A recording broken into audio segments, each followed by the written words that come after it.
Fresh off the presses, we've got Chief Justice Roberts' final retort to Donald Trump to end the year, his final report about the third branch, the judiciary, and boy, does he take on Donald Trump. Just what you would expect, folks. He goes after Donald Trump for his lawlessness, for his capture of the Department of Justice, for his corruption, his defiance of judges, his attack on individual judges, leading to their getting death threats, the attack on the rule of law, the attack on lawyers and law firms and unpopular causes to try to rein him in.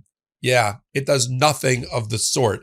It's 7 pages of complete and utter pablum.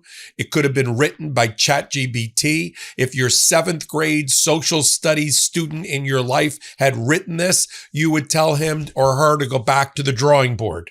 I'm Michael Popok with the final report by John Roberts. You know you're in trouble when half of the first page is just a photo of the Independence Hall where the Declaration of Independence and other things were signed. And that's how we kick it off, like he's some sort of Ken Burns documentarian giving you a 4th grade version of how the Declaration of Independence and the Constitution and how they're different, wrapping himself in a flag, devoting 1 paragraph, this sounds familiar, to actually talking about the third branch. And it's only a pep talk. Get in there. You've got an oath. Do your job. Are we ready, everybody? Everything else that you would want and expect in a reasonable, authentic report is missing. No mention on the attack on the judiciary. No mention about the open warfare between the district courts and the Supreme Court, between the appellate court and the Supreme Court, about the use of the shadow docket. There's no mention of the shadow docket or emergency docket at all. In fact, he cooks the books on his statistics that are put in the back of his report to prove the old saying, there's 3 types of lies: lies, damn lies, and statistics. I pull it all together for you right here. Happy New Year.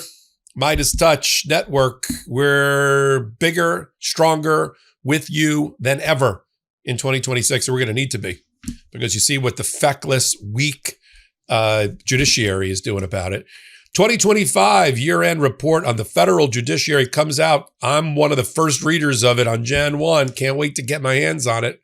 In the past, John Roberts was at least a bit more robust, a bit more willing to take on Donald Trump. A couple of veiled references to something that Donald Trump had did or a case before the court. Not this time. Now it's about Thomas Paine and common sense and the Declaration of Independence versus the Constitution. That's it. And I got news for him. You obviously haven't read Common Sense, probably the most influential pamphlet in history, written at or around the time of our founding by Thomas Paine. Because what Thomas Paine would say about John Roberts and the Supreme Court would go something like this. The Supreme Court, like the monarchists that we left, believe through title they have superior knowledge and intellect to be able to tell the rest of us what to do, and they are wrong. He would be a critic of John Roberts, not a fan, and of this United States Supreme Court.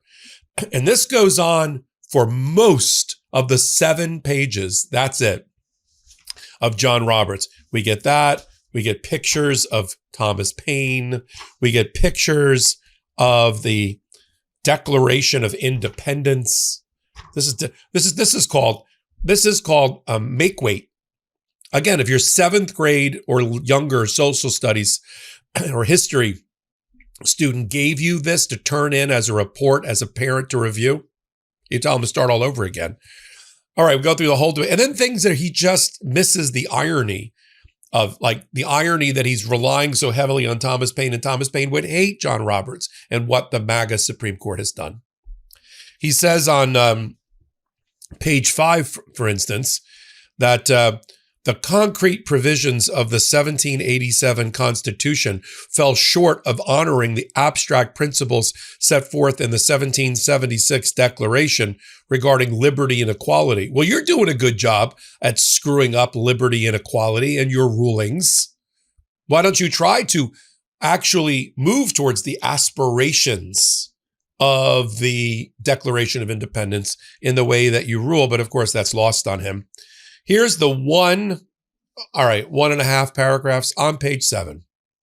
And I'll tell you what's missing. Those of us in the third branch must continue to decide the cases before us according to our oath, doing equal right to the poor and the rich. Is that what we're watching?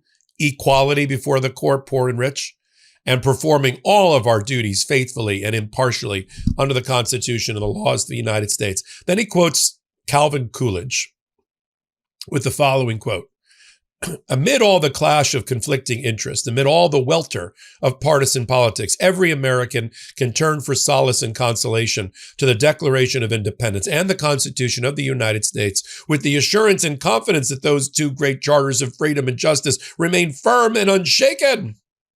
And this is how he ends it. This is his commentary. True then, true now. True, well, just write true dat. I have an honor of being a judge. I mean, this is just, you just want to throw up in your mouth. What's missing? All right, let's cap off this year.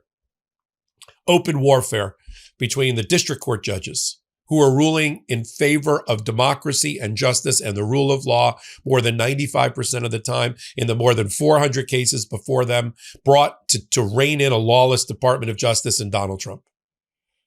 At war with the United States Supreme Court, who is not backing the district court judges and is ruling in favor of Donald Trump on the emergency docket 86% of the time.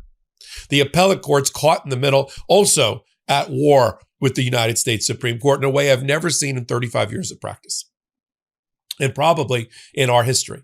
How about that? How about Donald Trump's destabilization of the rule of law and his flouting the rules and undermining our justice system and the third branch through his frequent and constant open defiance of court orders? He's already been found in criminal improbable. The Justice Department has been found,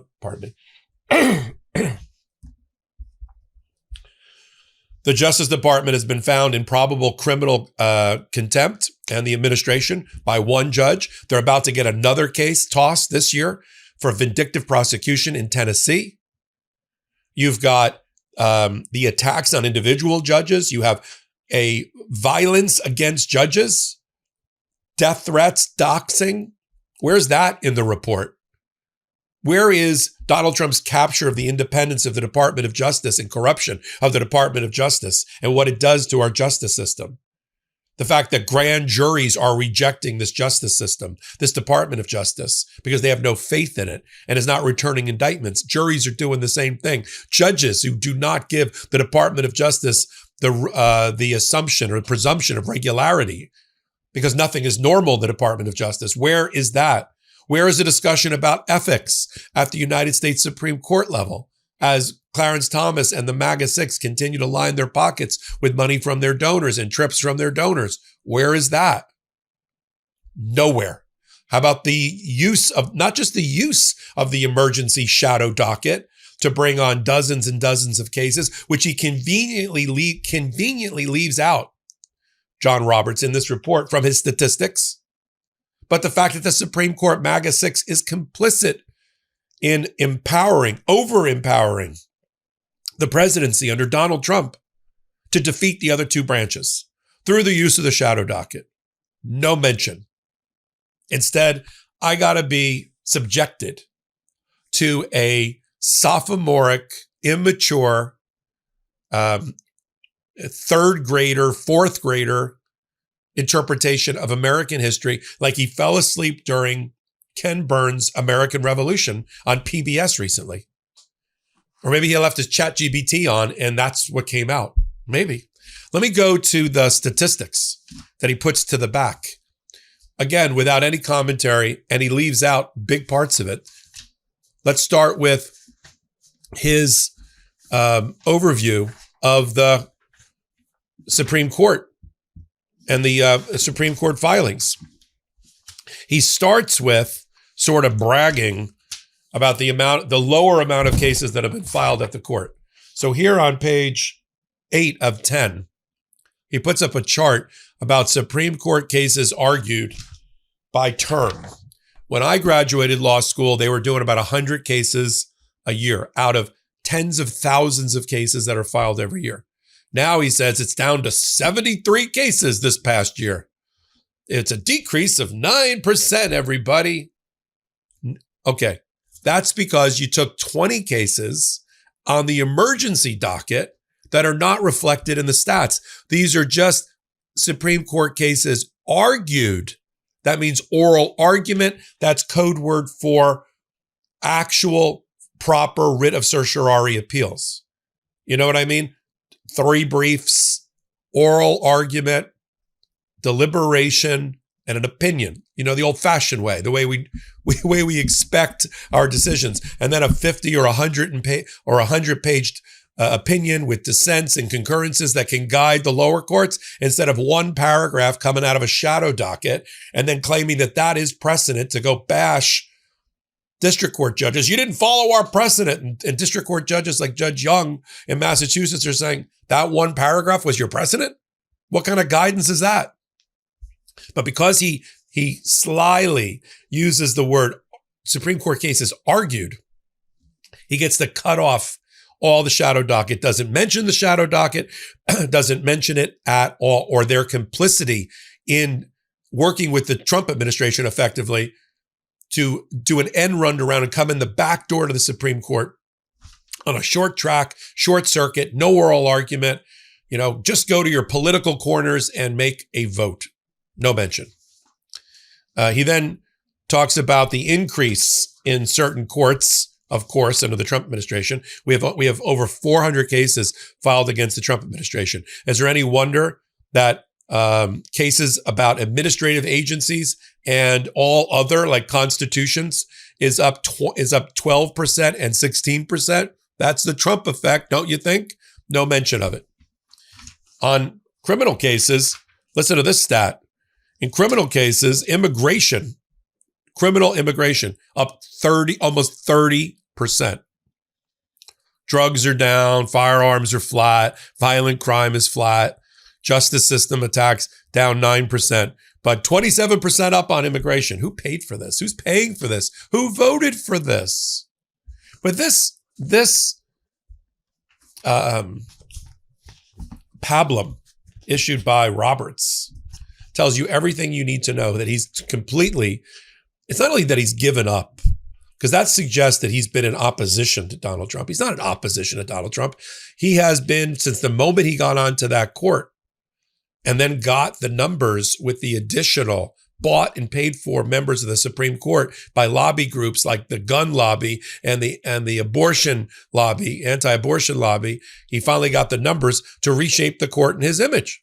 And all he's wanted to do is empower the presidency and put it above the other branches, including the judiciary. And that if any other branch is going to get empowered, it's going to be his branch, and Congress is going to be a doormat. That's the legacy, among other things, of John Roberts, the worst Chief Justice in our history. He will go down that way. The destruction of precedent and stare decisis, the destruction of a woman's right to choose, ripping out a constitutional right. First time in our history that a constitutional right once given by the Supreme Court was taken away in the Dobbs decision about a woman's right to choose. The complete destruction of the separation between church and state in ruling after ruling after ruling. The allowing the completely unauthorized, unconstitutional reshaping of the relationship between the executive branch, the presidency, the federal government, and the U.S. people.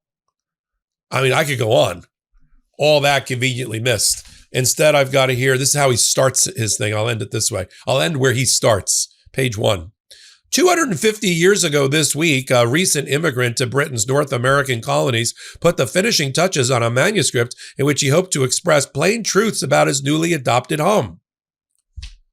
This is the third grader's version of Thomas Paine Common Sense. Oh, I'm Michael Popok. I'm glad you're here. Take a minute. Come over to Legal AF Substack, hit the free subscribe button, and thank you all for helping us build our Legal AF Substack. We ran a sale over the holidays. Almost 2,000 people joined us. Come over to Legal AF Substack. That's where independent media is living. That's where you can support us. Become a paid member for about $7 a month. That keeps us on the air. So until my next report, I'm Michael Popok. Can't get your fill of Legal AF? Me neither. That's why we formed the Legal AF Substack. Every time we mention something in a hot take, whether it's a court filing or a oral argument, come over to the Substack. You'll find the court filing and the oral argument there, including a daily roundup that I do called, wait for it, Morning AF. What else? All the other contributors from Legal AF are there as well. We got some new reporting. We got interviews. We got ad-free versions of the podcast and hot takes. Where? Legal AF on Substack. Come over now to free subscribe.